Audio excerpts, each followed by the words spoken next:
On to stuff that actually matters, though. Let's talk about Star Wars. Yeah, more specifically, you talk about Star Wars. Yeah, so here's the thing. When I start this up, the idea is like, okay, I'm going to watch all the prequels one after the other and watch the fan art, and then I'll just keep going like that through the, original movies and stuff until I'm done with the series.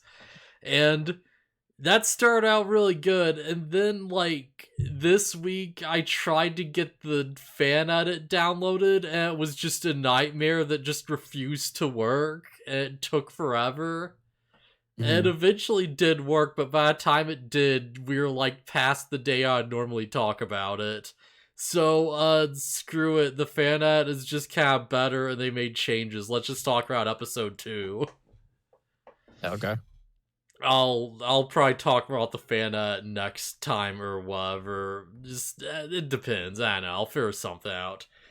But yeah, so I told you about episode 1 and how it was this horrible, incoherent nightmare of bureaucratic nonsense. Yeah, with the Gungans and whatnot. Yeah, this one is George Lucas stopping and kind of learning from his mistakes, but only kind of. Perfect. Because the plot of this was that it's like, okay, it just starts off, and it's like, alright, the Separatists want to, like, just go away from the Republic. They all, like, separate and become their own thing. Because they're like, okay, the Republic doesn't have a standing army, which is kind of bullshit. They only have Jedi. It's I mean, really weird. It's kind of, like, crazy. a Jedi is like a one-man army himself, isn't it? Yes, but also there's a lot of planets, and each planet has a lot of ground to cover. And Fair. maybe at some point you should have like generic guys with like guns and stuff to like make up for your lack of Jedi. Yeah, just make sure you equip your soldiers with guns that aren't from the place where the stormtroopers got their guns. Yes, which is very ironic considering that the big info of this movie is that they gain stormtroopers. Ah, Because it's like, all right, big pros. It's like, all right, the Republic needs an army. And it's like, okay, the Separatists are losing because they're like, hey, if you don't have an army, then what protection are you actually giving us? Well, you're gonna send some dude over with a sword to solve our military problem? I don't know if that works, man. yeah. Is this where all the clone stuff happens? Yes, this is episode 2, Attack of the Clones. Okay. So it just opens on like freaking Padme's ship slash Amidala's ship slash whatever the Queen's ship, and it just randomly explodes and takes out her body double, and she's like, "Oh well, crap. I guess terrorism, huh?" And then we just never address that again. Dang. And this movie's like kind of all over the place. Not as much as the original, but it's very all over the place. Because there is a very clear A plot and a B plot that very quickly develop. Because it's like, alright, first off, like, a time skip happens, and it's like, alright, yeah, Obi-Wan's an old man now, and Anakin is like an edgy teenager with like a freaking rambunctious streak. And he's like, he is like impulsive and reckless and like dumb, and he just really wants to get with Padme because he's a dumb, reckless, stupid teenager. Isn't this the thing where it's like she's like his sister or something? No, that's the original trilogy. That's Luke. Oh, That's the one where they like just want Luke and Leia to like be a couple, but then they retconned it and they're like, oh, actually they're siblings, and boy did they not think some implications through. way to go, George. Good job, George Lucas. Oh man. It's just one of those things that I know about with Star Wars that it's kind of fun to make fun of. It But really it's like is. I don't know the details. It's just like, yeah, some dude kisses his sister or something. Yeah, Luke just saves his sister and then kisses her, and then Lara finds out, and they're just like, well, I mean, we can't address this or else it'll look really bad, so we're just gonna ignore that shit, and he'll just, not do that plotline anymore. Sweep it right under the rug. just forget about that one. Just whatever. Leia and Han, yeah, now they're the thing. Don't worry about it. Just forget anything else ever happened. But yeah, so it's like, alright, it starts off, it's like, okay, like, Obi-Wan and Anakin have to, like, work together to bodyguard the Queen, which is Padme. Actually, wait, no, at this point, she's not a queen anymore. She's, like, a senator, and someone else is taking her, but whatever, same deal. They have to guard Padme. And they're like, okay, yeah, so we'll just, like, just take her to this planet that's, like, fairly populated, where, like, anyone could just, get at her, and we'll just leave her in her own little room, alone, unattended, without any security cameras, because Padme specifically turned them all off. Good. And you know what? It's fine because we have the Force, and if anything happens, we'll just be able to, like, know. We'll just be able to sense it. And they're just outside her bedroom, just bickering like idiots. And, like, just a freaking robot just flies up to the window, cuts a neat little hole in it, and then it just releases, like, a bunch of poisonous alien centipedes. Like, it just starts shooting out fucking bugs. Hey. It's like, wait, what, it's a robot, why is it just, using a pew-pew laser gun? Use a gun, a rocket launcher, anything. Yeah, it just shoots out little alien bugs, and, Heck, it takes the... Why not just, like, instead of the bugs, just shoot, like, a thing of poison gas into the room? Yeah, or, like, a little poison dart or something, which we know they have because they use it later. Like the bugs. It's stupid. Yeah, I don't know why they use the bugs. It's like, if they're trying to make it look like an accident, there's a big hole in the window, so I don't think that, like... Now, see, the space bugs cut the hole.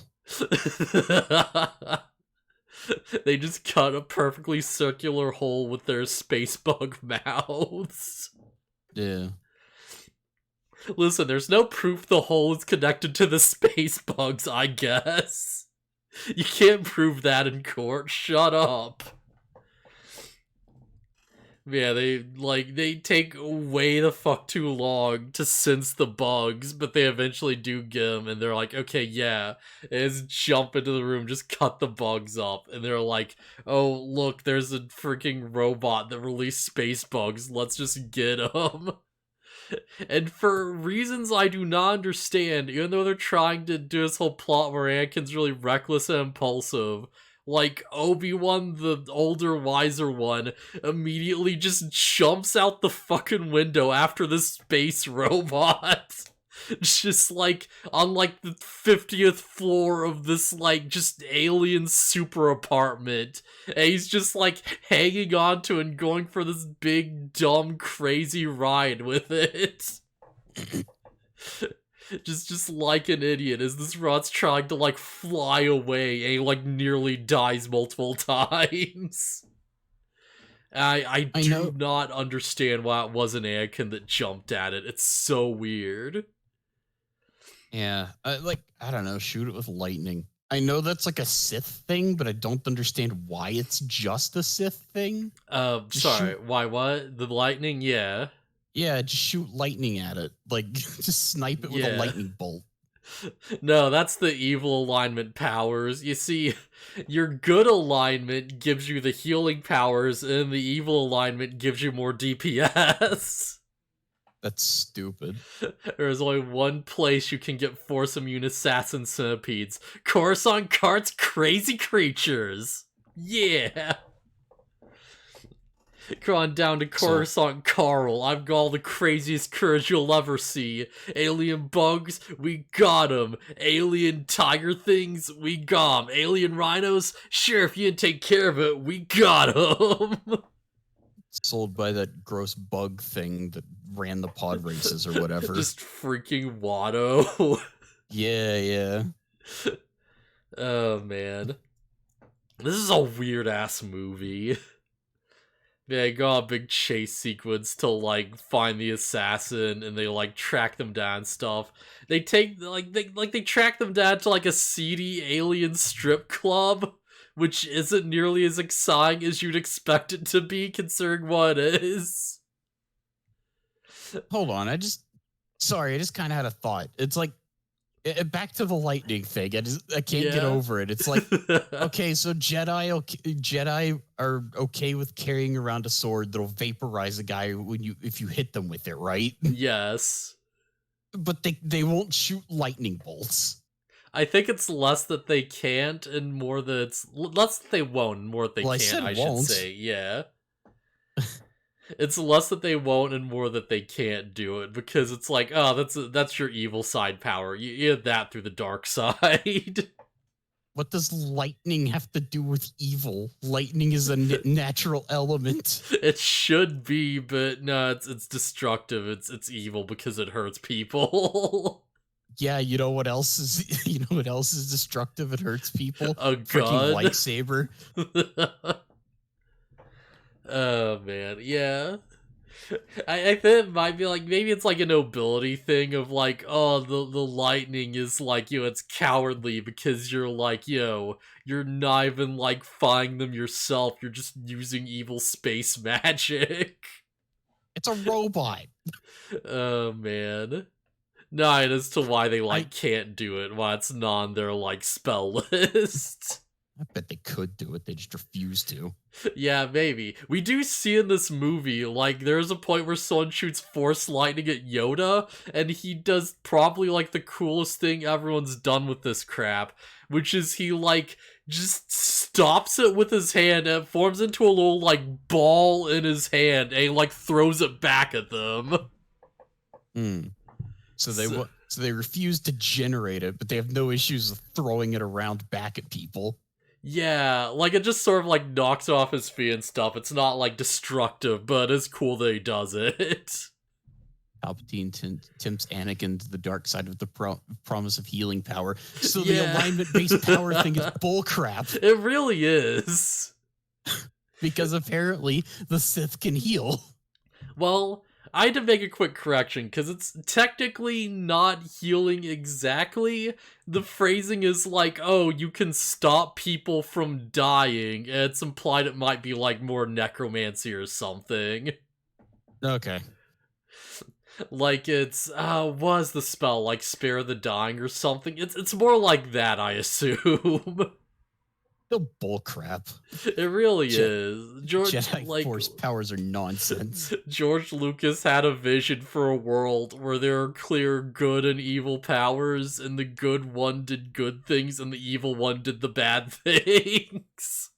Yeah, well, what if I'm a good guy? I'm a Jedi, and I use my Force, like, I know they have like telekinesis essentially. Yeah. What if I pull a rock out of the ground and launch it through someone's head? You could totally do that. Okay, but that's fine. But lightning isn't. Like, they might look down on that because you just, murdered a dude with the Force, fine. You could do it. Okay, well, he was a Sith. He was evil. Yeah. Alright. Well, that's the problem, because if they're a Sith, they might actually throw it back. I caught him off guard. Like, I launched a tiny rock through his skull that he just didn't see coming. You just built up all your focus and you shot off at like 5,000 miles a second. Yeah. You know that thing, I think it's urban legend or whatever, that if you drop a penny off the Empire State Building and someone's underneath it, it'll like go through them. Yeah, I did that with the rock. You just create like a force-based railgun and just, you have like 5 Jedi in a row and they all just, just get in a tube and they're just like, oof, Yeah. Dude, telekinesis rules. It really does. It's friggin' rad. It's my favorite power. My favorite superpower for a reason. You just do almost anything with it. I'm just now realizing something really fucking stupid. What's that? When the robot dropped in like the space bugs and then flew off, why didn't the two Jai just use their space telekinesis to bring it back? Yeah, force pull. Yeah, just why do they have to do the chase scene? Why not just like pull it back into the room and physically grab it there? Because there's like two of them. Double the power. Something abusing force powers isn't something good guys would do. I don't know. Can they not do it through glass? Do they have to have like a clean line of sight that's like unobstructed? I mean, didn't you say there was a hole in the window? Yeah, can you do it through the hole? I don't know, man. My only frame of reference for knowing what force powers exist that probably aren't even canon is Jedi Academy 2, I think. Well, then There's like a multiplayer mode where you just go crazy with lightsabers and force powers and stuff and just go nuts. Well, and you're probably gonna love the. Sorry, go ahead. I was just gonna say there's like a jump and a shield and a pole, and I think there were like you could only use lightning if you were dark and whatever. Yeah. I mean, if you're into force powers, you're gonna love the crap Obi-Wan does next, because this might actually be unethical depending on how you think of it. Because, like, they're just in the alien strip club, and this guy just walks up and he's like, hey, you wanna buy some death sticks? Like he's trying to sell him drugs. And Obi-Wan just waves his hand and he's like, you don't want to sell me death sticks. And they're like, I don't want to sell you death sticks. And he's like, you want to go home and rethink your life? And the guy's like, I want to go home and rethink my life. And he just sort of turns around and walks off. Oh my god, I forgot about the mind trick thing. How is lightning okay, but that is? Or isn't okay, but that is? Yeah, that's like, that could get very like ethically dubious so quickly. Holy crap.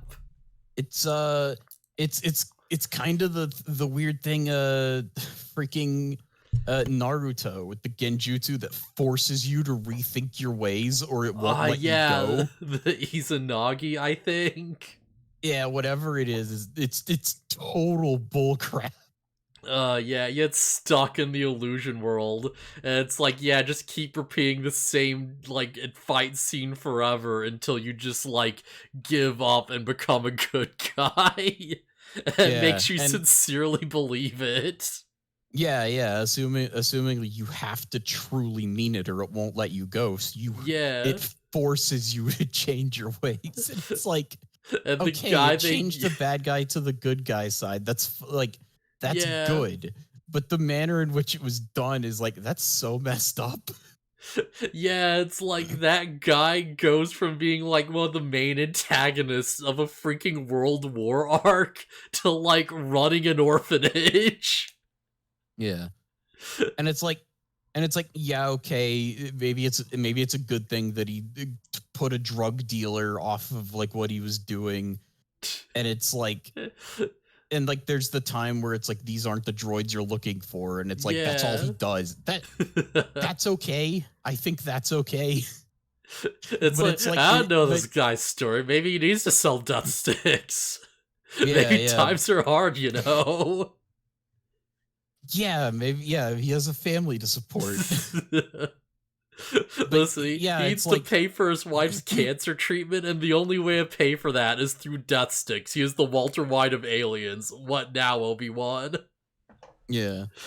Well, but, like, and my statement of it's okay that he was like, these aren't the droids you're looking for, and that's all he did. Even that's kind of a gray area because he's still tampering with his mind, even if he didn't do anything particularly bad.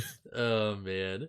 Yeah, I guess to be fair, it's like he did say rethink your life, so it's like maybe he rethinks his life and he's like, you know what? No, I want to sell death sticks, actually. Like, True. no, I Yeah, need to do this. Yeah. Yeah, he didn't say change your ways. He said rethink your life. So, yeah, I don't know. Oh man, but yeah, It could be the suggestion of just go home, think about what you're doing, just give it a good long think. But yeah, they find the shapeshifter, and it turns out, sorry, the assassin. It turns out, yeah, shapeshifters just exist in this world. Sure, why not? It's a Sure, big universe yeah. of alien races and stuff. Why not? But yeah, they catch them and then someone shoots them with a poison dart. And it's like a guy in like freaking like stormtrooper-esque armor with a jetpack. It's freaking Jango Fett. I think. Yeah. Yeah, Jango Fett's the first one, yeah. So the shapeshifter gets shot by the poison dart. Yes. Turn into something poisonous. I don't know if it works like that. It might just be like cosmetic only. I don't know. Yeah, you might be right. I don't know. It's just I have fun like poking holes in dumb Star Wars stuff. No, it's great. It's fun. It's fun. Or trying to. So from this point on, like the story kind of like splits up, and there's an A plot and a B plot, right? Uh-huh. So the A plot is that Obi-Wan's like, okay, I've got this poison dart. Let's track this crap down. I had to figure out, like, who made this, who's sending these assassins, and I had to, like, find them and put a stop to this, which is, the interesting thing. And the B plot is that Anakin just sort of retires to Padme's home planet, and he just hangs out with his girlfriend, and has a bunch of romantic dialogue that's really forced and feels bad. Oh no. And it's just Anakin and his girlfriend just sort of awkwardly flirting with each other with like just bad romantic chemistry. Is he just rambles on about like nothing, and she just goes into backstory details that don't matter. And that's where we get the infamous line, I don't like sand, it's coarse and rough and it gets everywhere. Not like here where everything's smooth and fresh and beautiful or whatever. As he creepily touches Padme, it gives this flaccid smile of like, get it? Okay. Also, I like Baron's comment. Yeah, what if you just went home, rethought his life, and just went into business doing something even worse? Yeah, what if that was like the only thing keeping him, bro? He like rethinks his life. He's like, no, I can make more money. Yeah. I'm already doing something evil. Why not? Oh, man. Jedi are the worst. I still can't believe there's just a scene with Anakin and Padme on the freaking, like, I think it's Tatooine. I'm pretty sure it's Naboo, yeah.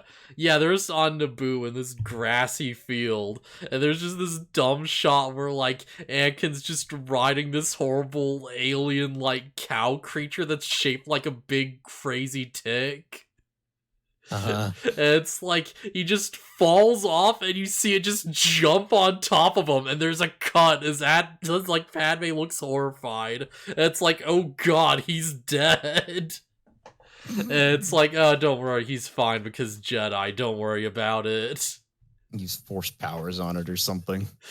Yeah, she like goes over to him and he's just laughing it up like a goober, and he's like, oh, you thought I was actually hurt, idiot. This is how George Lucas writes romance.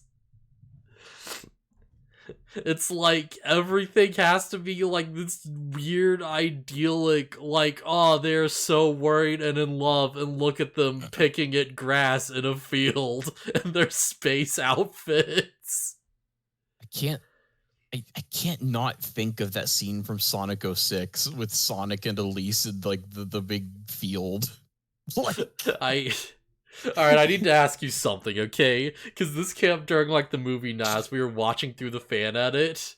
Because it's like, okay, they're just hanging out, and it's like there's just a bit where like Padme's going to eat a pear and Anakin's like, no, allow me, and he just uses his force powers to just like float it over to himself, where he just cuts it up with like a knife and fork and just floats the slice back.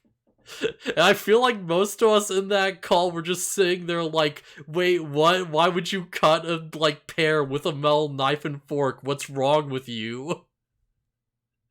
And I'm just like, I don't get, is this a thing? What's the issue? Do you not cut up pear? I mean, you don't have to. Do but you cut pears? I don't know. I mean, you can. There's no reason not to. You shouldn't. Is it bad? Because we were making jokes about, like, oh, she's about to eat a pizza and Anakin, like, just floats a slice of pineapple onto it. It's like, here, allow me. It's like, oh, you forgot this. And she's like, oh. Yeah. You know what? Actually, that would make their relationship better, because it would be a real moment of, like, oh, okay, this is like a thing.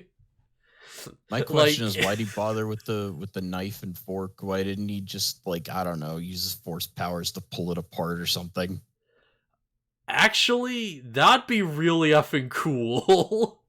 Like, if you're gonna like flagrantly like abuse your powers to float pairs between the two of you, just pull it apart. Yeah, that'd be so cool though. Anakin's just like, allow me, a does a little like finger motion, like, yeah, it's like Cell flowing the blocks around in the Cell game. He just does the little thing and just cuts them into a grid. Yeah.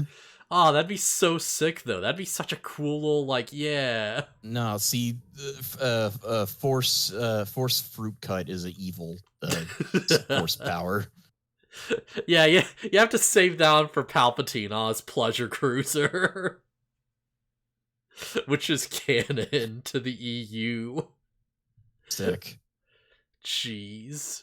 I mean, apparently, I don't know the details. I just know that there's like a short animation by Worthy Kids that's like apparently Palpatine survives dying on like a moon for like several years. There's no explanation, it just happens. Yeah, I don't even remember what happens in the animation all that much. All I know is that Palpatine inexplicably survives for like a really long time. I think it's like a clone Palpatine 2 or something, officially, even though he's got, like, the black fingertips and he's all messed up and stuff, like, you know, he's, like, the original that survived the battle. Okay.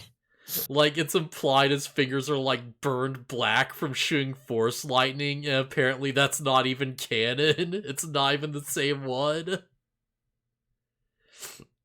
It's so dumb. It's so friggin' dumb. Holy crap.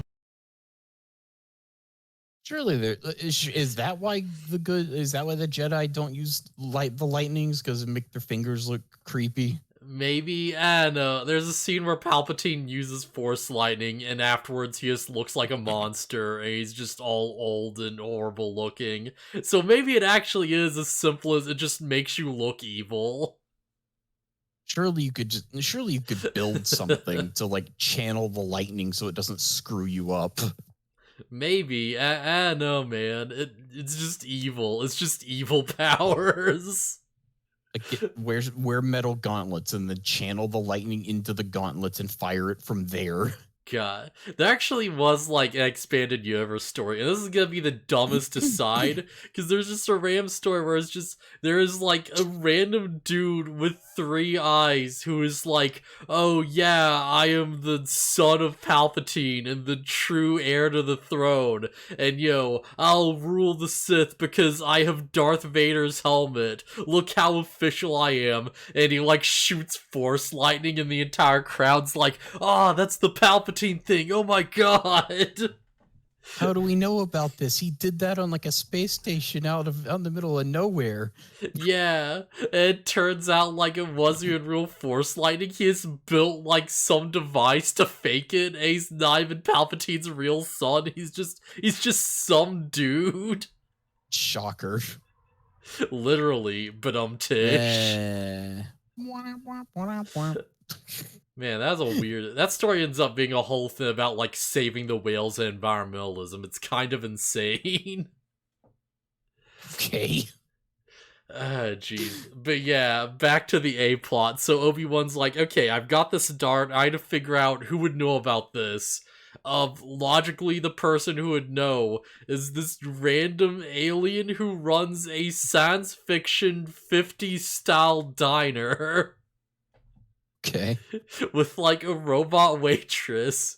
And he just looks at this and he's like, "Oh yeah, it's from that Camino planet. They're really good cloners, you know. Yeah, you gotta have the money to talk to them." And he's like, "Yeah, it's in this place." And Obi-Wan goes to look for the place in the Jai records, and it's just not there. And it's like, oh, did someone delete it? Okay, I guess. And it's like this big, massive waste of time that means nothing. Great. Because, yeah, he just goes to directions that he was given, and he just finds the place anyways, and it's like, okay, thanks for wasting our time, George Lucas, whatever. And then he just immediately runs into a bunch of, like, long-necked aliens that are like, oh yeah, a while back, one of you Jedi ordered a clone army, right? Yeah, we're making that right now. We've got a whopping 100,000 clones already set to go. And I'm looking at this, and it's like, for like covering multiple planets throughout the galaxy, that doesn't seem like a lot. Also, where are they keeping them? They just have a little factory on their little, like, cloning planet. They just have a really big building to store them. Yeah, like, you literally see them, and they're in little, like, pods, and, they're, like, being trained in military exercises, and, they have a whole, like, cafeteria, where it's, like, because they're clones, it's all the same guy, just photoshopped in over and over again. Okay, so we're in, like, this futuristic space world, whatever. Yeah. It's like, why bother actually training them? Just like put them in a VR world or something. I think they do say they go through, like, some type of enhanced, like, training regimen or some crap. Like, they say something at being, like, hardwired into their programming, so they might be doing that. Okay. Yeah, and they also bring up the point of, like, oh, well, of course it takes a long time to grow a person. They're like, oh yeah, no, we just said so they have, like, an accelerated, like, growth rate. Like, they just grow up faster than normal, like, twice as fast or something. So it's like, yeah, we'll just be able to, like, keep refreshing these guys, like, way faster than, like, civilians easily. I believe that's actually, like, a plot point later on stuff where it's like, oh, the clones have, like, a shortened lifespan. So it's like when the Empire takes the clones and they, like, take over and stuff and make them the stormtroopers, they have to, start, like, phasing them out because they're like, well, yeah, these clones keep, like, dying at 50. That's not good. That's not sustainable. It's not sustainable. Yeah. Yeah, they're like, oh yeah, we have all these clones. We also have, like, the guy we made all the clones from. And, he's just on the station, just right here. Yeah, you want to talk to him, Obi-Wan? And, Obi-Wan goes to meet him, and it's clearly, like, the dude in the armor. Like, obviously. But it's like he doesn't have any proof yet, so he's like, oh, well, I guess I'll just, leave you alone then. Right, there's another thing where they're like, oh yeah, it's like, it's the dude who they made the clones off of, and they're like, yeah, his one, like, bit of compensation they wanted for, like, all the cloning was this weird request. He wanted a, like, child clone of himself, actually. Weird. Yeah. Also, if he's so sure it's that guy, Jedi mind trick, are you the guy who shot the poison dart at the shapeshifter guy? Answer truthfully. You could probably say you will answer my questions truthfully and then ask it, but I don't know. I think it has to be like a command. Yeah. I don't think you can ask, like, a question with it. But yeah, I probably could do something with that. Yeah, fair enough. Answer truthfully. Are you the assassin or whatever?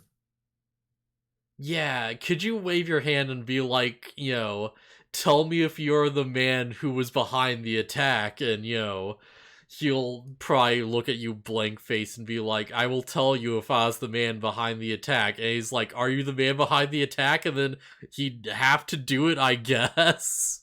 Yeah. I can't imagine a reason why that wouldn't work. It's almost like the ability to just implant a command into somebody's brain is busted.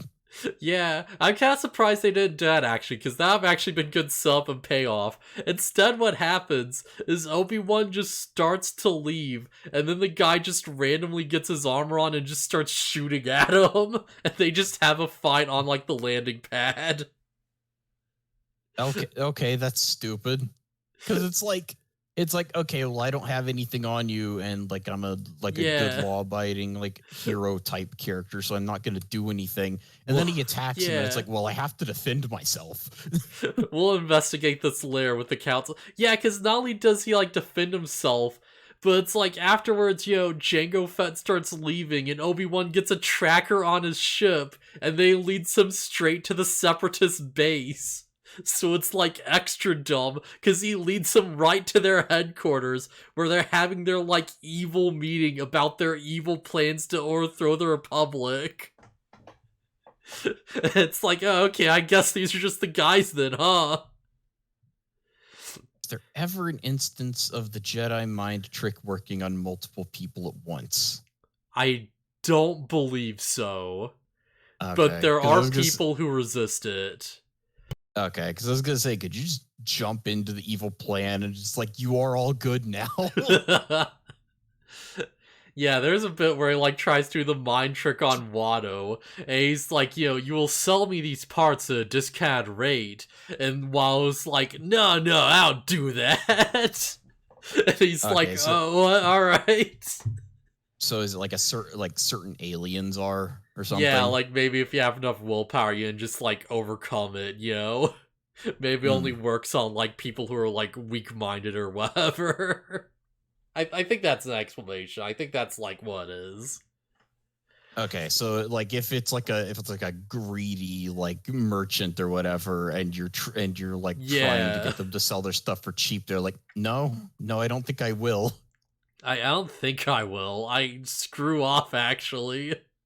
So that could explain away a lot of the stuff. And it's like the assassin would not willingly out himself or whatever. Yeah, maybe he would, maybe he wouldn't. I don't know. Be like, hey, were you paid to do this thing? And maybe it'd say like, well, like, give away the details of a contract. And Obi-Wan's like, I gotcha. I don't know. It probably would have been fun to at least like try it, Yeah. But yeah, they have a whole like spaceship fight. It's kind of cool, but kind of whatever. Yeah, it's like all right. They like tracks them down, and it's like he leads them to their home planet, where they like have their evil council meeting happening right now, and they also have like all the figures involved in the evil council. But it's also the planet where they have their robot factory where they're making their main droids, and the majority of their control ships they're needed to operate the droids and give them commands. So time to destroy everything. Yeah, time to just call in the Jedi and just try to take this place. And for what it's worth, they do a pretty damn good job at the end of things. Like, they really mess that place up. Like, they really do some damage. I would expect nothing less. Like, one Jedi's strong enough, but if you get a whole bunch of them, then yeah. So this is the thing. This is like skipping ahead, because it's like the Jedi alone actually get overpowered because there's too many robots.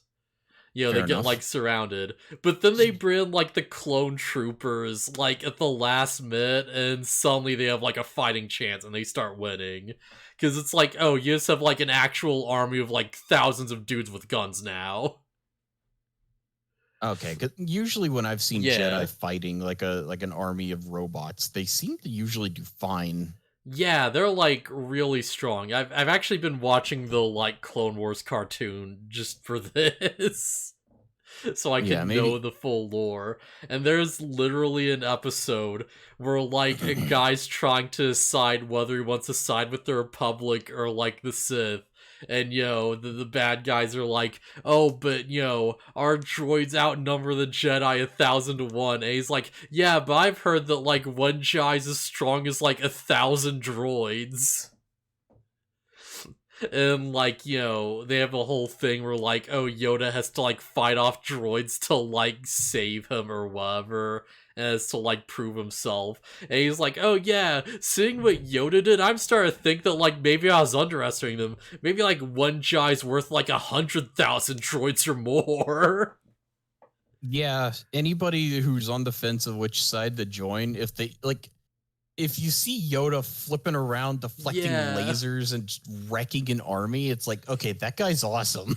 Like literally taking out tanks and shit. Yeah. Yeah, like Yoda beats the droidicas. He beats the ball droids, which is insane. Yeah, it's like, yeah, this isn't what you're going to be immediately, but this is what you could be.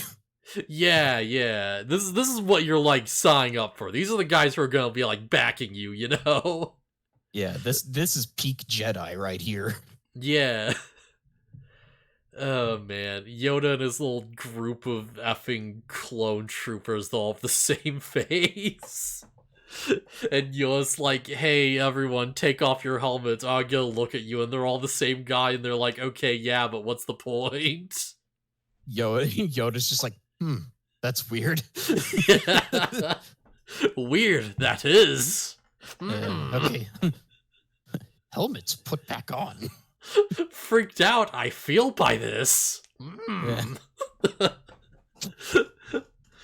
He's like, insult you, I did not mean. But Yoda could do force lightning. Oh, looker, you are not. And they all just sort of like bow their heads in shame. Stuck in tube too long, were you? Honestly, though, has a Sith ever been shown to be nearly as impressive as Yoda? Like maybe Darth Vader, I guess, because like he's always the example of, oh, look how powerful Darth Vader is. I guess it depends on what you mean by impressive, because it's like Yoda flipping around fighting off an army impressive. Not specifically. I think it's like the most impressive they've ever been was like General Grievous and the Tarkovsky Clone War cartoon, like the 2D one. But he's not exactly like a Sith, he's like a robot. But yeah, he just sort of like just fights like 5 Jedi Masters at once and just sort of like owns them, and it's great. Grievous is a cyborg, isn't he? Like he was partially organic, right? Yeah, like he has his organs in a jar and like a bit of like his eyes, and that's about it. Okay. And yeah, from what I understand, the animated version of Grievous is like the only cool version of him. Yeah, he's just, doing his crazy moves. He's like, hiding in the shadows. He like drops down, starts like, just firing them off like at the same time. He's like throwing dudes around with his feet and crap, Yeah, and like it's because he's got a bunch of crazy robot parts that can wield a bunch of lightsabers at once, and it's like, of course he's powerful, even without force powers. I love there's like a dumb meme where it's like apparently Grievous was trained by Count Dooku. Okay. And Count Dooku's like, oh yeah, I trained him in like my entire fighting style. I trained exactly how he fights. And it hard cuts to Grievous like spinning his forearms around like massive fans. And the meme is it just cuts back to Dooku doing the same thing. Yeah, I was gonna say, does it cut back to Dooku just inexplicably has extra arms or something? Yeah, he just inexplicably has like 4 arms. They just spinning the lightsabers around. Oh man. But yeah, meanwhile, there's something I hadn't mentioned yet, which is that this entire film, Anakin has been having visions of his mom dying horribly. Fun. And he's like, "Oh, I'm getting these prophecies of like my mom dying in like this horrible situation, being kidnapped by aliens or what." He's like, "Oh, she's in so much danger. I have to save her." And it's like, yeah, like one shot of the vision, and it's like nothing, and so it's like nothing crap ever. Hmm. Like, they really don't build up the tension of this all. He's just randomly like, "Oh yeah, my mom's in danger, I gotta go," and they just go to freaking Tatooine. And we meet back up with Watto, surprisingly. Okay. Yeah, Watto's still here, and he just apparently has became like a good dude after that. Like, he's on the straight and narrow now. Okay. Yeah. And apparently after this, like, when he becomes Darth Vader, there's an EU thing where it's like, freaking Anakin goes back to Tatooine with, like, at some point when he gets really frustrated, and he just murders the fuck out of Watto just for the sake of it. Okay. But yeah. So Watto's like, "Oh yeah, I sold your mom to like some guy, and apparently it's like they got married. The guy's a good person. He freed her and then married her, so it's on the level, probably, I think." And then she got like kidnapped by friggin' aliens, and you gotta save her, Annie. Wait. So you're like, oh yeah, Watto's of the straight and narrow. He's a human trafficker now. Yeah. Actually, yeah, I guess he is, huh? I guess he's still... I forget if that was, like, something he did, or if he was like, "Oh, yeah, I don't get in that game anymore," or whatever. I forget exactly what it is. But it's, like, implied that he's, like, stopped gambling and stuff. Regardless, I understand why Anakin as Vader comes back and kills him now. Oh, yeah, absolutely. Watto was always, like, a slaver. Okay. Yeah, Watto, like, literally owned Anakin as, like, a child slave, and is, like, little friggin', like, yeah. Okay, I didn't know that. I thought he just sold, like, pod racer parts or whatever. Yeah, no, Anakin was just, like, literally, like, owned by Watto, and they have to, like, earn his freedom. They have to win him in the race. Okay, screw Watto. Yeah. Watto's the worst, actually. But yeah, they like just sort of go out and meet the family, and for some reason Padme's wearing like a weirdly sexual dress for like meeting Anakin's family. I don't know why she's dressed that slutty, but whatever. It's like they freaking go out, and he's like, "Oh yeah, my mom was kidnapped by Tusken Raiders." And he just goes there on his own and just finds her like just strung up, and it's like some wood or whatever in one of their tents, like after being beaten or something. Like she's all messed up. In the second freezer, she's like, "Oh, Anakin, I knew you'd come back. I love, I'm dead." Incredible. Just anime mom disease kicked in hard, like immediately, the second she was free.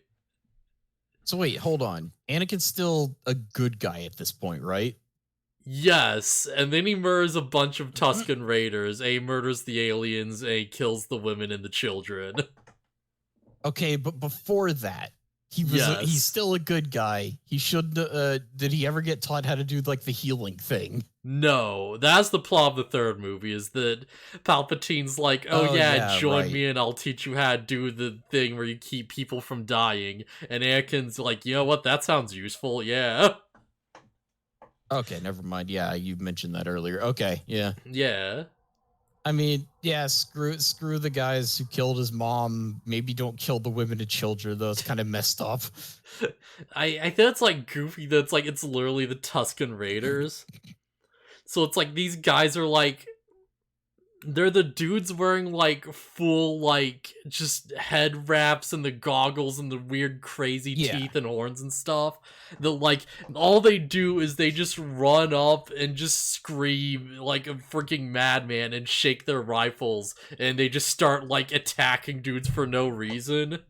So, like, the fact that Anakin gets so upset about this feels like way less, like, that feels very detached by the fact that they're, like, crazy, literal alien barbarians. I mean, they killed his mom. I don't actually blame him. Like, I'm sitting here, it's like, alright, if these were just, like, human slave traders or something, I feel like this might have been, like, more of a justified, I don't know, I feel like they didn't quite push it far enough, but whatever. I mean, on one hand, it's like, oh, they killed a single person, but then you have to consider that it's personal at that point. Oh yeah, like, it's justified our way, but it's like, this is the thing that makes Anakin go evil. So it's like, yeah, I think he should have, like, been, like, a bit more, let's show it something that's, like, less disconnected than, like, freaking, like, just fully head-wrapped, like, alien barbarians, right? I think that kind of, like, is a bit, like, too much of a disconnect for how, like, edgy he is afterwards, where he's like, oh, I killed all of them, and the women, and the children. It's like, yeah, the younglings. No, this one we just called them children, because screw it. Because George wasn't totally crazy yet. Listen, when it's aliens, they're children. When it's humans, they're younglings. Also, I think my bigger issue is that what initially turns Anakin on his path to the dark side is totally justified revenge. Yeah. Well, that's the thing, because this is like step 1. It's totally justified revenge. And step 2 is like, oh, he falls in love with a woman and she's gonna die in childbirth from like a broken heart. And he's like, I must turn evil to stop this. Wait, what? Yeah, because episode 3 is like, Padme's going to die in childbirth, and he keeps getting visions of her dying, and then he, like, turns evil and goes all out to, like, get the thing to save her. And then it's like, the news of Anakin killing kids makes her give up on life, and she just dies. Couldn't he have taken her to a Jedi who knows how to do, like, not the evil healing, but, like, the good healing to, like, keep her alive? No, because at that point, Anakin was, like, cut in half, and it was, like, being reconstructed as a robot. Oh, he was in the process of becoming Darth Vader at this point. Okay. Yeah. So it's like, presumably Palpatine just let this happen. Like, he just didn't do anything to stop it. And he's just like, oh yeah, no, that girl you like just died. I know I knew the trick. I know I told you I knew it, but I didn't do anything. And Anakin's like, damn it. I could have saved her, but I didn't because I'm evil. Yeah. Like, why could you have saved her? He's evil. Oh, man. But yeah, Anakin just gets all emo and edgy, and then, like, barely, like, 2 minutes later, he's like, oh, hey, Obi-Wan's on plan, and he's calling for help. Yeah, I have to go save him. Padme's like, yeah, I'll go, and then you'll have to come to protect me, right? And they're, like, smiling it up. And I'm like, weren't you just crying about, like, killing kids, like, 2 seconds ago? This is very jarring. You see, he's turning evil, so he got over it really quickly. He's turning evil. I think what's funny is that even before that point, there's this weird as fuck scene where, they're talking politics, and she's like, oh yeah, some people think we'd be better off with a dictatorship, and Anakin's like, yeah, maybe those people are right, and he, like, smiles, and it plays, like, sinister music, and she's like, oh no, and Anakin just starts laughing like it's a joke, and they just, just don't address it. And she's just like, haha, yeah. My boyfriend's maybe a fascist. Oh no. Uh-oh. Like, before you starts, like, doing anything evil, it just kind of happens. Yeah, they go to the factory. Freaking. There's a weird, dumb, extended scene in the freaking droid factory, which was just so pointless and out of nowhere and goofy that apparently even the actress on set playing Padme, like, actively looked at George Lucas and was like, why the fuck are we doing this? And she's like, you can't be serious, right? Okay. Yeah, apparently she was actually like, we're really putting this in the script, really? Because there's a whole sequence which involves, like, they're, like, on the assembly line fighting robots, and they're, like, having to dodge the plates, like, cutting down to crush the metal, and, like, Anakin's arm gets hit in the thing and stuck to the plate, and it's really dumb, and he has to, like, find a way to get out. And, like, meanwhile, C-3PO wanders onto a droid assembly line and gets his head conveniently knocked off. But then they, like, put a droid head on his body and put his head on a droid body. And it's really, really dumb. I mean, if C-3PO, like, starts fighting with the good guys and helping them, that sounds kind of fun, actually. He kind of does, but it's played for comic relief, so it's, like, not as cool as it should be. If they had actually had fun with it's comic relief, so I guess George probably was having fun with it. But yeah, it's like, he's I don't just know, doing wacky hijinks for the kids. Yeah, no, I think it would have been more fun if C-3PO turned against the other droids and started shooting them. Freaking Padme just gets trapped in, like, a giant fucking, like, kiln that's just going by. And it's, like, this giant stone bucket, and they're like, there's just a line where they keep, like, pouring lava into each stone bucket in front of her, and hers is getting, like, closer bit by bit, but she can't climb out of it because it's, like, it's a fucking giant stone bucket. Force telekinesis the lightsaber and cut it open. Yeah, I forget how they, like, get it open. I think he does, like, shoot it with a blaster or some crap, or use the Force. I don't know, it's something, dude. But it's, like, it's so dumb and forced and goofy. Like, freaking his lightsaber gets destroyed by the assembly line as he, like, gets his arm out. And he's, like, getting ready to fight the droids. And he's like, oh, yeah. And he looks over and the boss lightsaber's just gone and sparking. And he's like, not again. Okay, so then you just start using your crazy force powers on him. Yeah, like, you can do stuff with that. Take one of their guns and, like, shoot with one hand while you, like, telekinetically smash them into each other with the other. Do the thing from the freaking Grindy Tarkovsky freaking cartoon where it's like Mace Windu just pushes his hand out and you see, like, all the bolts and parts on a droid just sort of, like, just separate and it just falls apart. It's like the coolest crap. I thought you meant that crazy scene where it's like there's, like, one dude fighting off an army of, like, droids or clones or whatever with just a gun. I forget that one. I probably have, like, seen it at some point, but yeah. Which one? What is that? Clone Wars? Yeah, if I went back, it's like, I'm sure it's there. That's where the scene of, like, Mace Windu just ripping every single screw out of a droid with one motion, and it just falls apart.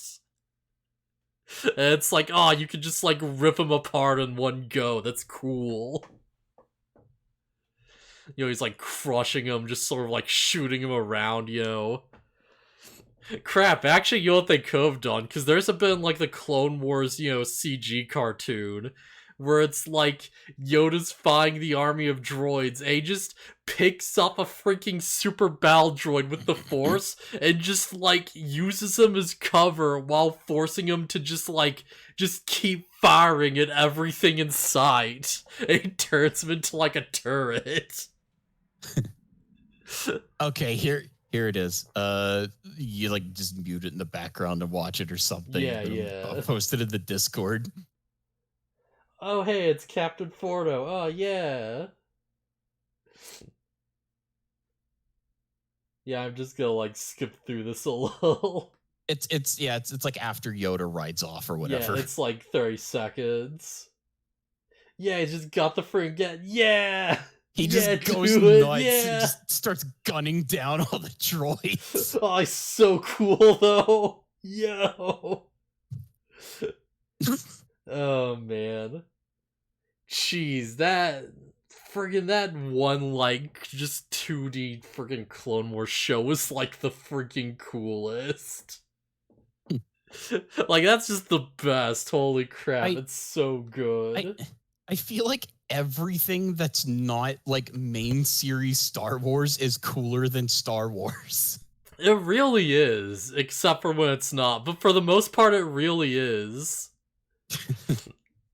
Like friggin' like the Mandalorian into, and that's been like just hype as fuck.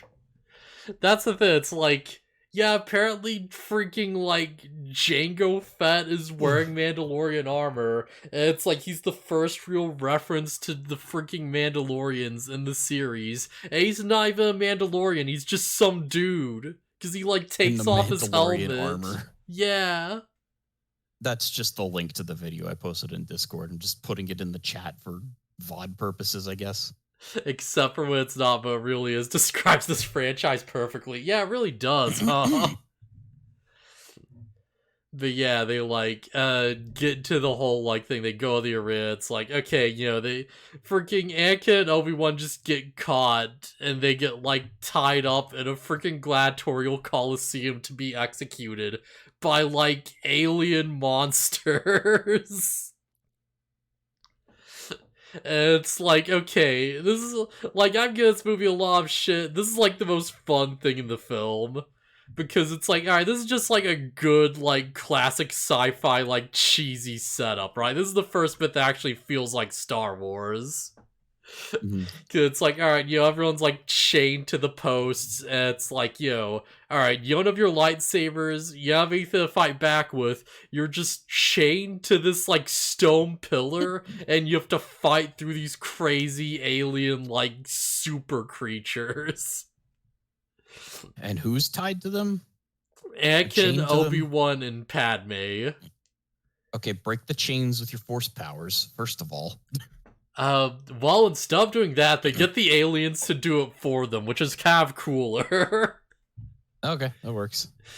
And meanwhile, Padme just sort of picks her locks, and she just gets up on top of the pillar, and just starts, like, you know, she's, like, whapping at the thing with the chain, trying to, like, get it down, you know, as it's trying to, like, climb up to get her. There's, like, a bit where, like, she's wearing this really tight white outfit, and it just claws at her back and leaves a claw mark, and somehow that rips off, like, the entirety of her midriff, because they need to get the fan service outfit in. Of course. And it's, like, really weird, and I don't get how it physically works. It doesn't make a lot of sense.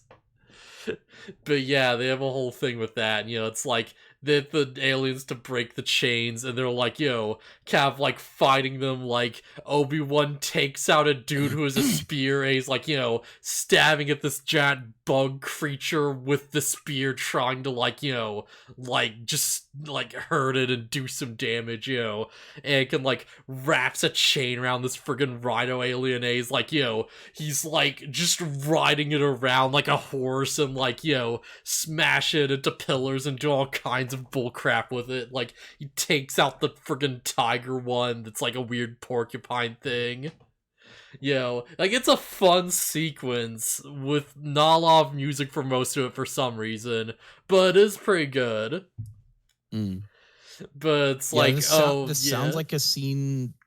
Yeah, that seems weird. Like, I don't even know what the scene is, but it seems like a scene like that should have music. Yeah. Like, they hold off on it for, like, a really long time until they start trying to ride away. It's so weird. It's like immediately also, they're like, oh no, they're not supposed to win. Quick, shoot them with the robots. I think I missed something. How did we get to hear from the factory? So the factory is run by the Separatists, the Legion of Evil, and the Separatists just like they just capture Anakin and Obi-Wan because they're just outnumbered and they don't have weapons. Oh, They break their just necks with whatever. yeah, they just sort of win, and then they just like put them in a big dumb gladiator coliseum that's like above the factory just for the sake of it, just for the sake of Okay. like screwing with them. Okay. I think I'd be a bad Jedi because it's like, oh, I'm unarmed and these are the bad guys. Force telekinesis to like twist their head around and just to Yeah. kill them. I think the bigger like, problem is like, okay, well, maybe there's a better time to try and escape, you know? maybe. Then again, or 66, you know? Like, the Jedi do get taken out by a bunch of dudes with guns. How? There's a Force lot of clone troopers, and they just ambush them like crazy. big force wave knock the guns out of their hands. Like Yeah, it's literally like, oh, the clone troopers are like fighting with them, and they just suddenly turn around and start like shooting the Jedi, and they're like, oh no, there's so many of them. okay, surprise attack makes it more believable, but still. Yeah. And it's like, oh, because clones are smart and they can like plan and just all this stuff, or it's a whole thing. It's one of those things where it's like, yo, it doesn't quite make complete sense, but it makes enough sense that you didn't like believe it. I mean, they're smart and everything, sure, but they're not overpowered Yeah. space wizards. Yeah. And that's why like some of the Jai managed to go away, including freaking Ahsoka of all things. How is she still alive? Yeah, From apparently like, yeah. apparently they set up the animated or the CG animated series so that Ahsoka like makes it to the current canon. Yeah, she shows back up in the Mandalorian, like she's still around after the Death Star gets blown up. Yeah. I don't know. I would assume that just happened because she was a fan favorite or something. Yeah, man, watching through the Clone Wars is wild, like the cartoon, because where I'm at right now, Ahsoka is like the worst. And she is child spunky character who like just hangs around in the background and does stupid things and makes really annoying quips about the situation as everyone else is trying to have like, you know, a more grounded sort of like dry military drama going on. Like, characters are literally dying and getting, like, yo, they're like ships blown up and stuff. And she's like, oh, that just happened. Wah, you know? Oh no, she's forspokening it. Yeah.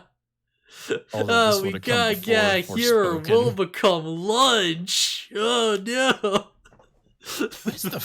What is the first instance of that terrible type of dialogue? I. It It has to have a name. the character does some big thing and then they like almost turn to the camera and go, "Oh, that just happened." Like, where did that originate from? I know. I asked, looked up while that just happened, and the first thing that popped up is MCU Phase 4 being absolute cringe for 5 minutes and 41 seconds straight. Incredible. I I think it I'm might sure. come from the MCU though. I think it might just come from like, you know, I don't know if this like is really an origin point, but I think it was just popularized by the Avengers being kind of like that, and everyone just sort of ran with the Whedonisms. Hmm. I could be super wrong, but that feels like that's what it is from, you know? Or at least the best answer I could give, you know? Jeez. Yeah, I'm not seeing anything at all here. Yeah. I'm just seeing a lot of like people being angry at the MCU for some reason. Like very specifically just Marvel movies. I think it's because there's a certain way that Marvel started writing their stuff, and then everything was kind of like it.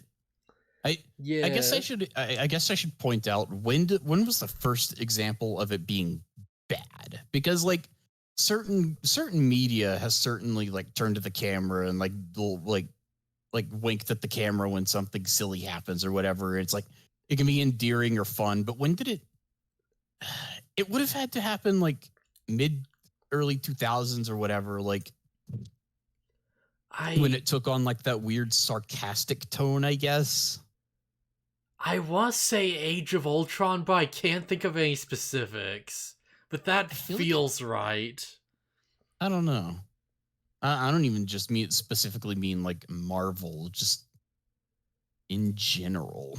Yeah, because it feels like a very new thing, but it's probably been around for a while, huh? If I I don't know. I if I don't know if go I'd give a good, like, yeah. if I go to Forspoken on TV tropes, I can probably find what the trope is called. Oh no, don't. You can't handle the power. The tropes are too strong. Okay, it's not casual danger dialogue because lots of stuff do that. It's just where you have casual conversation in the middle of a boss fight or something. Yeah. I know you're talk about though. It's that like that trope of like, oh yeah, that just happened. This scarab attached to my back and it's blowing stuff up with my freaking mind. Yeah, basically. It's like, yeah, I can't believe I just did that. And, they like, it's just, you just hard cut to the animators just patting themselves on the backs. Like, yeah, that sure was a cool scene we did. Oh, man. But yeah, so they like deal with that and they start going, well, they start getting overwhelmed. And the Jedi just show up to save them and they have a big, crazy, goofy, like, fight scene where there's a billion lightsabers everywhere. And it's like, I feel like no one's gonna agree with this. It really does feel like the lightsaber gets way less impressive when there's like a million of them all at once flailing around. Mm-hmm. Well, it doesn't quite have the same impact, but it's just a million random extras you don't care about. Yeah, they have a whole big fight thing of. We get probably the first actual confirmed kill with a blaster. Because there's just a random guy that just runs at Jango Fett and he just like sidesteps the attack and just keeps like shooting him like 3 or 4 times and just gets him. Mm. So it's like, hey, he did manage to do it once. He managed to get it done once. And, like, freaking everyone starts, like, doing their thing. Freaking Mace Windu just cuts his head off as Clone just looks down at the helmet, just like, oh no, my dad, or Clone, me? And he's like, I gotta put this helmet on and get revenge. And it just never happens. It just becomes a random nobody in episode 5 and 6. It's time to become a random bounty hunter that just falls into a big alien worm pit and dies. Sick. Oh, sorry, did I just say falls? I meant to say falls into it multiple times. Huh? Because there is expanded universe lore where it's like Boba Fett falls into the Sarlacc pit and like is going to die, but then somehow he manages to escape after the movie ends and he goes on this whole thing where he has amnesia, but then like somehow like that results in him like just going in a direction without thinking, and his like van explodes and he falls into the Sarlacc pit again. It's a stationary antlion trap. It's a stationary alien worm monster. He just keeps falling into it. And apparently there's a completely different story where he manages to get out of it again, and he somehow falls into it a third time.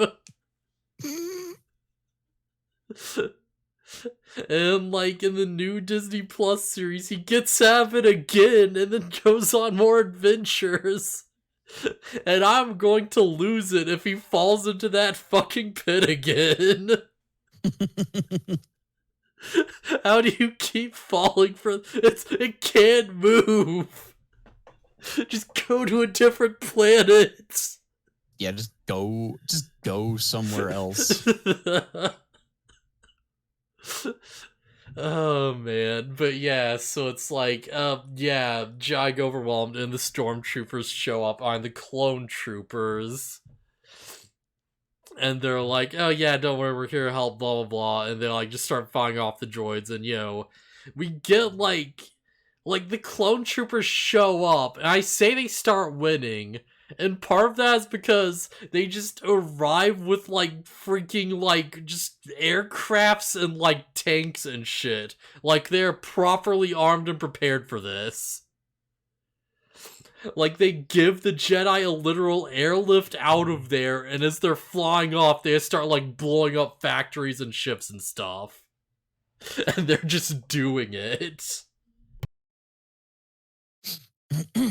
Like, they're just airdropping in space tanks. They're just, like, precision, like, blasting control ships out of the sky as they're trying to leave. It's like, as everyone's just escaping or whatever, it's like, there's a whole dumb thing where, like, Padme just falls off of the dropship for no reason, and Anakin and Obi-Wan just squabble more about because they keep squabbling for no reason in this movie. It's like they're trying to have a dynamic, but it's just kind of, like, annoying, and it's just not great.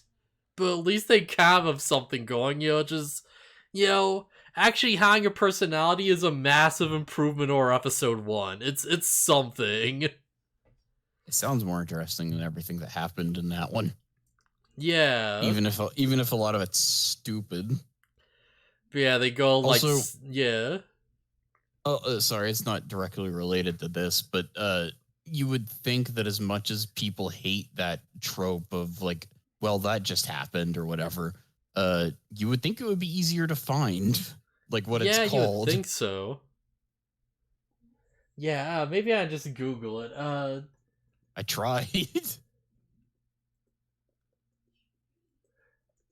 I Googled like every variant of what I possibly thought it could be called. I can't find anything. Is it What Is Going On? No, because I kind of unless I didn't read it well enough, but I skimmed over that, and that just seems to literally just be a character going, what is going on? Okay, no, this is something completely different. Alright, what the crap, Google? Yep. This is not that trope? Maybe? No, I found that one too. That's like, does this thing do that thing? Well, no, it does this, or whatever. Yeah, because I know there's like a Dara Gentleman video where they talked about this crap, and I think they put like a word to it, but I forget what it was. But it was just them trying to do as many of those as possible in one video. It's like the dumbest. But yeah, so you like go save Padme. It's like, oh yeah, we have to fight Count Dooku now for some reason. He's just here, I guess. Right, I forgot there's a whole thing. Alright, so I forgot this crap. Because there's like, before all of this, alright, before the factory, Obi-Wan just gets captured. He gets captured by Count Dooku. And he's just gob suspended in this dumb little like force field display thing where it's like his arms and legs are just just stuck together, and he's just floating in a little force field, just slowly spinning around as Dooku just lectures him about crap. And it's like Dooku's he's just an old guy. He's just an old guy with a weird lightsaber that's like got a weird curve in the handle, so it's like a fencing sword or something. Mhm. And he's just like, oh yeah, well, did you know that there is a Sith among the Jedi? I'm actually working against the Republic so that I can stop the Sith, And Obi-Wan's like, I don't believe that for a second. And he's like, well, you should. Because I'm telling the truth. Except I'm evil, and you don't know it yet, and I'm working with them. But I'm also not going to tell you that. So help me stop my boss, I guess. Maybe? And Obi-Wan's like, yeah, no. And freaking in the Clone Wars cartoon, they have like a callback to that. Because there's just an episode where like freaking Anakin, Obi-Wan, Dooku just get captured by pirates. And they just shove Dooku into like the force field thing. And Obi-Wan just looks at me, he's like, oh well, isn't this familiar? He's like, yeah, how's it feel, old man? And just starts like taunting him and crap. Oh man, it's so goofy. It's so dumb. Man, that show is like, the references are so weirdly on point at times. Like there's a point where like Anakin's trying to lose a bunch of guys in a spaceship fight. And he's like, oh, I can't lose him. And Obi-Wan's like, why don't you try spinning? I heard that's a good trick, like sarcastically. It's like Anakin's just constantly spinning his space shell for no reason. It's like a bit where like Joel Grievous just shows up out of nowhere and just looks at Obi-Wan. He's like, oh, hello there. And it's like, oh, I said the thing. They did the thing back at him. But yeah, they go and fight Dooku. It's like, oh, well, I don't know why he's not just following his actual thing you lied about. That sounds like it'd be way more interesting than just being a bad guy, but alright. If he really tried to convince them, it's like, no, really. Yeah, if it was actually like, oh, Dooku sincerely believes that the Republic is like corrupt and he's actually trying to take out Palpatine, that'd be like so much cooler though. Oh no, I still mean he could still be like a traitor or whatever, but like, what's it to a Sith if he kills one of his own allies? And it's like, see, look, told you I was fighting for the good guys. Yeah, I guess that's fair. And he uses that to get closer to whoever he's trying to get close to. Just, there's so many. It's like, that's the reason there are only like ever 2 Siths, because they always just fucking betray each other. Every time. Makes sense. They're the most incompetent, evil freaking... Like, even when they're not formally betraying other people, if you have a lightsaber, you will try to betray a higher-up at some point. Yeah, that's stupid. You would think one of them would be like, okay, I know we're evil. That doesn't mean we can't cooperate. Yeah. For our united goals. No, but you have to be in, like, pairs so that one of the two try and gang up on the master. Well, if they just really want to betray each other. Or just don't. Oh, man.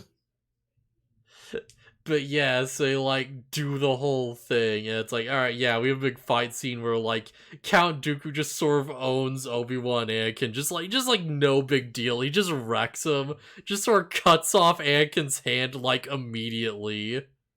And it's like, okay, that's the only good thing about being sawed apart by a lightsaber, is it instantly cauterizes your wound. So I guess he's just fine, he's just been disarmed. Boo. Because that was his lightsaber hand. Oh man. But yeah, and then Yoda shows up and does the thing, and he's jumping around like a madman. It's kind of cool, but also kind of dumb. Because it's like, I guess it makes sense, but it's also like, man, how tiring must it be to just do that every single time, you know? And Wait, Yoda's like over 100.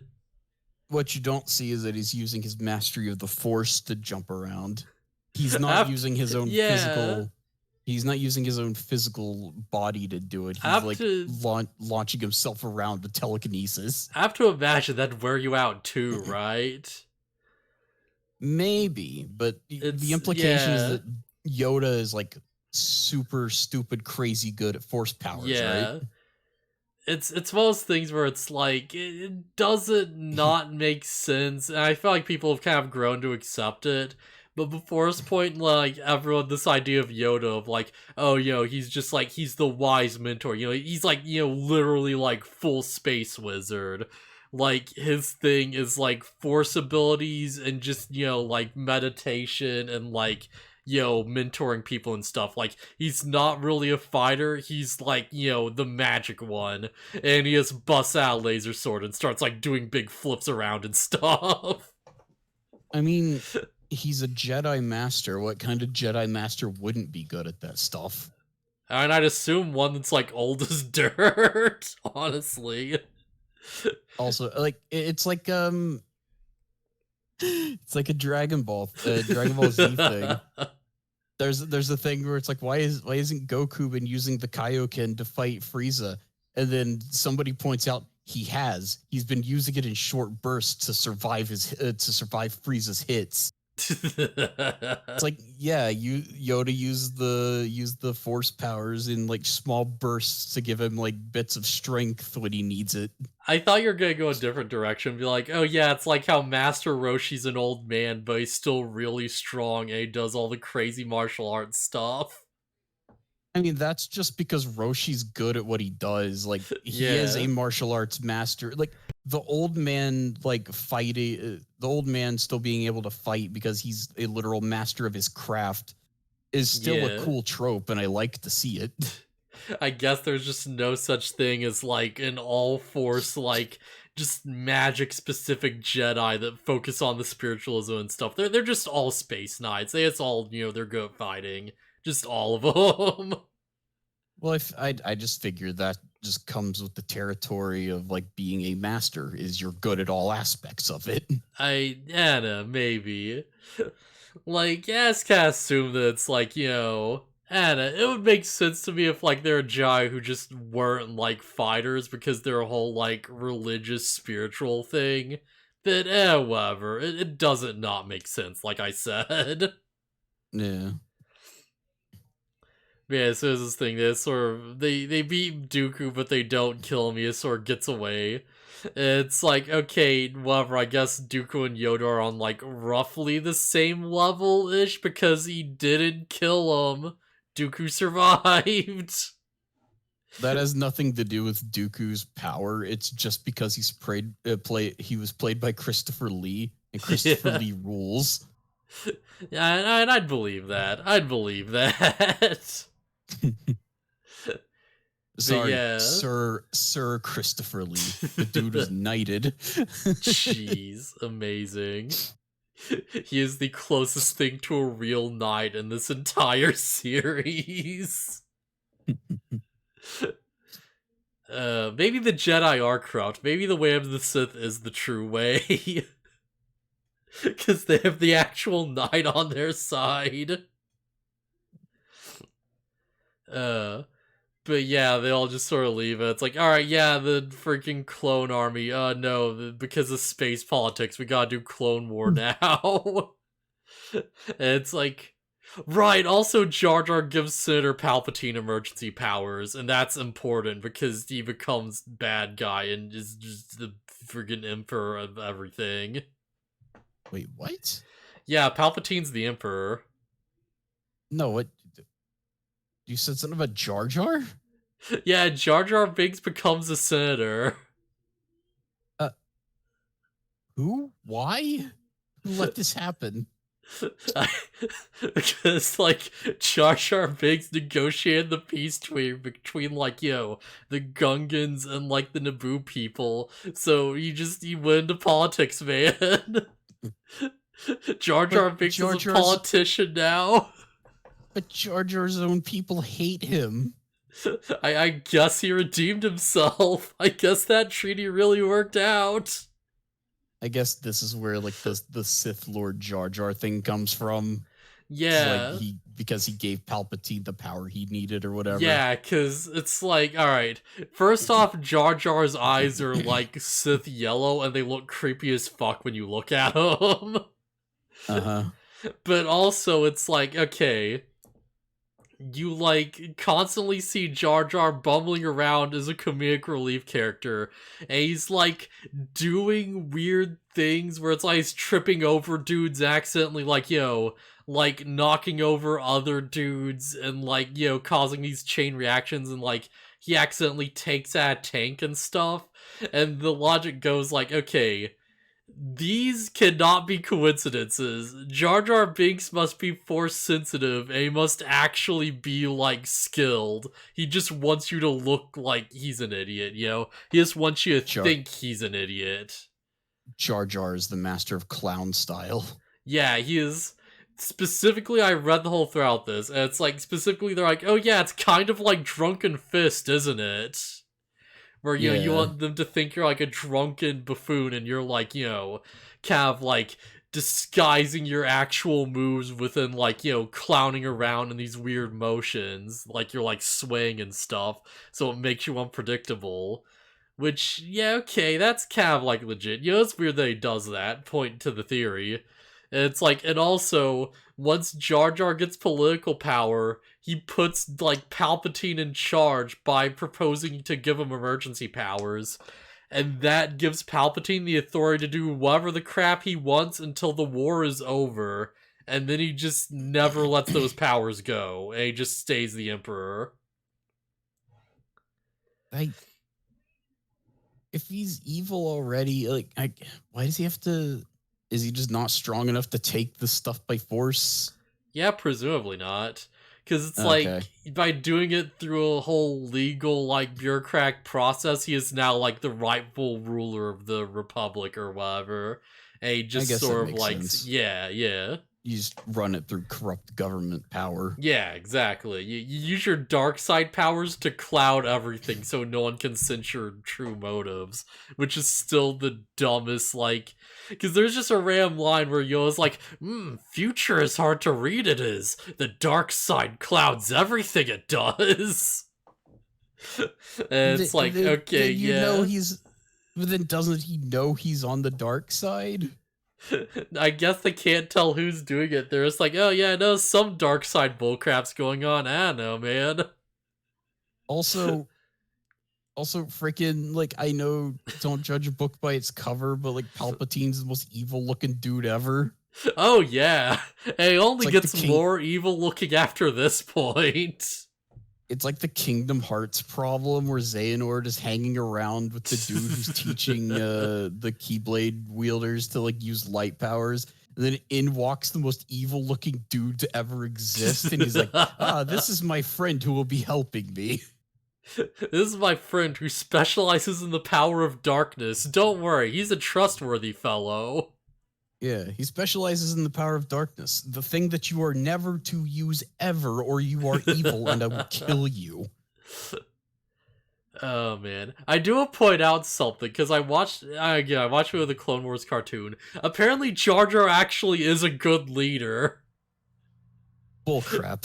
Apparently, Jar Jar actually is, like, more capable than he lets on in some weird, insane way. Because there are multiple episodes where, like, there's an episode where Jar Jar just goes to an alien planet that's being controlled by the Separatists. And, like, he's, like, immediately gets found out and he's trying to escape and stuff. And, like, just slip away so he can help save Padme. And they, like, see him wearing a cloak as a disguise, and they mistakenly think Jar Jar just is a Jedi. And that, like, gives him the leverage to scare them away. Because, like, he also manages to befriend a freaking underwater just sea monster. And the freaking like giant sea slug just helps him out and helps him like save the day. I mean, that kind of makes sense. His race is aquatic, right? Yeah, so it's like, he knows how to speak with other sea creatures, and, he knows how to, like, get on their good side and, like, become, pals with them. I mean, that makes sense. There's, like, another episode where it's, like, it's the part of the two-part where it's, like, Obi-Wan is captured by literal space pirates. Mm-hmm. And it's like, as they're captured, freaking Jar Jar sent over to negotiate their release. And, like, they try to just straight up, like, kill Jar Jar to, like, take the reward they've, like, delivered by force and then just leave. To, like, double cross him. Which leads to Jar Jar accidentally being a military strategist for a bit. What? Who has to, like, help his little, like, troop of stormtroopers or, like, clone troopers deal with the threat of the pirates. Because Jar Jar keeps suggesting things that sound stupid but actually kind of work. Because he's like, oh, I'll just go out and negotiate with them. Because, if they see all of users with guns, they might be mad. And they're like, what, actually, that makes sense. And that, like, gives them the opportunity to, like, sneak up on the enemy and, like, take them out. It's like, I guess he actually is kind of smart after all. He just doesn't know it. Because Is the Jar Jar Binks hate just from the movie he's from? Because, like, yes. none of, like, a lot of this doesn't sound that bad, actually. These sound like fun moments. It's like from him being they try to play it up so much in that movie. Like, he is constantly doing something stupid and, like, just dumb and goofy and useless. And it's like, just get away from the screen, Jar Jar. Why are you even here? And, like, every other appearance is them playing into it or knowing how to do it right. I think if Jar Jar didn't exist in the previous movie and he was introduced in this one, it's like, who's this guy? Oh, there's a senator on the board who clearly got here through pure accident. Yeah. And it's like, okay, this is suddenly, like, a really endearing character. Like, this guy just tripped his way into power and continues to, like, it continues to happen. I fully believe that Jar Jar is, like, force sensitive. He just doesn't know it. Because at some point it's like, okay, come on, this can't be luck. It's force luck. Yeah, this has to be like force luck. How, like, Anakin was, like, a supernaturally good pilot without realizing it. This is like the flip side of that, where it's like you're really good because you get intuitions, but you completely misread what they're about. Yeah, like, Jar Jar told the dudes, like, the big group with all the guns, to hold back because something told him to. He doesn't know what, but something told him to do that, and so he did it. Yeah, by the end of it, the clone troopers are like, yeah, he might not look like it, but Jar Jar's actually a pretty damn good leader. Like, he actually knows what he's doing. And, like, because, like, there's a whole thing where there's geysers on the planet that shoot, like, fucking acid. And, they get trapped in one of them, and Jar Jar's like, no, it's fine, because you see, the beasties are near the hole. Like, if the geyser was coming, the beasties would go away or they'd get cooked. And he, like, picks up on it. That's very insightful, actually. Yeah. And, like, they just ride to the thing, to, like, one of the objectives on the freaking animals, because the animals know where the geysers are gonna come from, because they can sense it. So they're, like, avoiding the blasts, while the pirates are just, like, running into them with, like, their speeders and freaking out. And it's like, huh. Yeah, okay, that makes sense.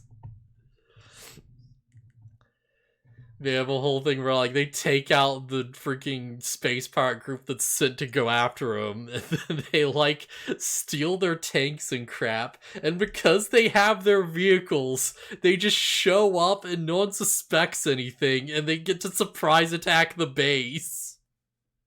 And Jar Jar ironically, like, saves everyone. Incredible.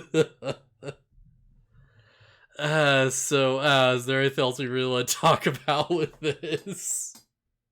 I don't have anything. This movie was dumb, but hey, at least Jar Jar got his moment. Sounds more fun than the last one. It really is. And yeah, spoiler alert, the third movie's more fun than this one. Huh. Yeah, that's the thing. It's like, over time, George Lucas did get better at the prequels. Like, he did improve. It's just like, yeah, this one still isn't there yet. And the next one is, like, the closest one to feeling like a real, like, entertaining, solid movie. It just has, like, you know, those few elements and nitpicks that just didn't quite come together, right?